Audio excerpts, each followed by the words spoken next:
Record keeping. If it isn't recorded, it didn't happen. Good records protect the service user, the team, and you personally. The standard for good records fact. Factual.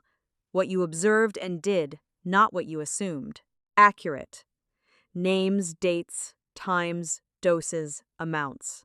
Clear, legible, plain English, no unexplained abbreviations. Timely. Written as soon as possible after the event, never days later. Other essentials. Signed and dated.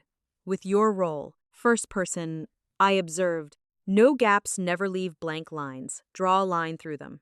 No correction fluid, strike through with one line, initial, and date the correction. Person first language, Mrs. Singh declined her morning shower.